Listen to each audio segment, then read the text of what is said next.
In evolutionary partnership, we talk about co-creative communication, and we're looking at it here in terms of speaking and listening. On this horizontal axis, we have listening that goes from 0% to 100%, really focused on listening. And likewise, we have speaking on the vertical axis, which goes from 0% to 100%, really trying to convey what's true for you.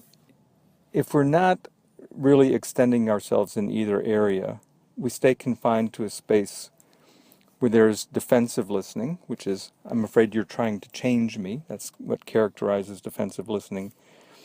It's not really listening, but stockpiling ammunition, listening just enough to get information so you can win the argument. And also underneath it is, if I listen to you, I may have to feel guilty or take blame or feel shame or even change. And then who would I be? Again, likewise on defensive speaking, it's I'm trying to convince you so that you will change. Use labels, shoulds, blame, shame, guilt, accusation, sarcasm. Those are some of the hallmarks of defensive speaking. It's framed in terms of good versus bad. My truth is the truth. Someone's got to be wrong. You hear phrases like, yes, but, it's your fault, you always, why can't you?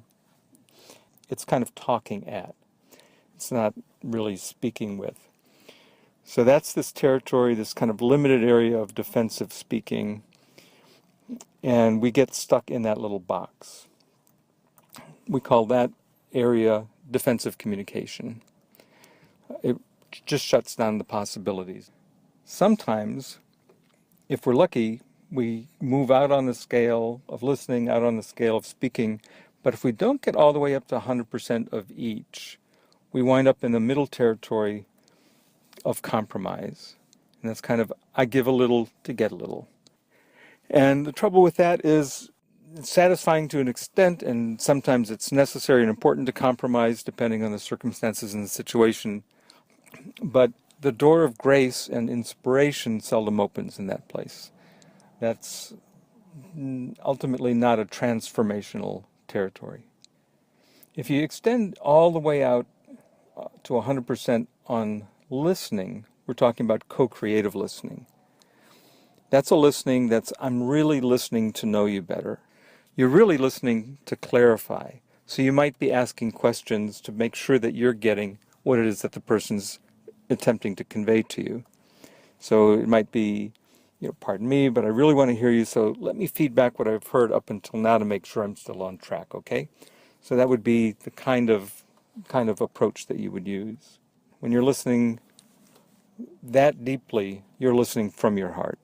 It's communicating that I'm as interested in your needs as I am in my own. I'm listening on all levels. I'm listening with compassion. I really want to learn what has truth and meaning for you. And I can lovingly pause the conversation if I need clarification. We don't have to just keep barreling through.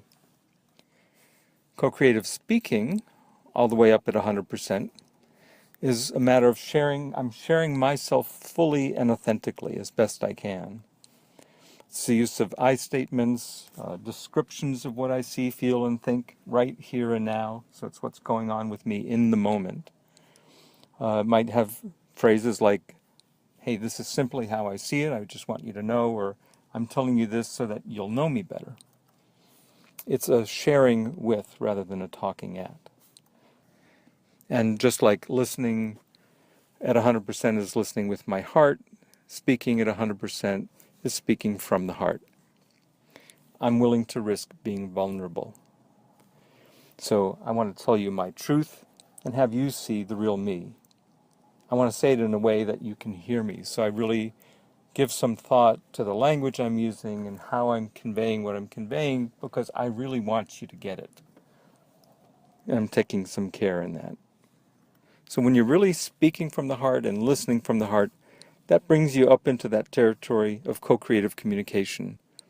And what that does is that fosters a generative kind of partnership with others and with life. Because holding the tension of opposites, of speaking your truth, of really honoring somebody else's truth, the tension between those opens an energy field, and something altogether new that neither of you could have imagined begins to emerge. It's really an invitation to partnership.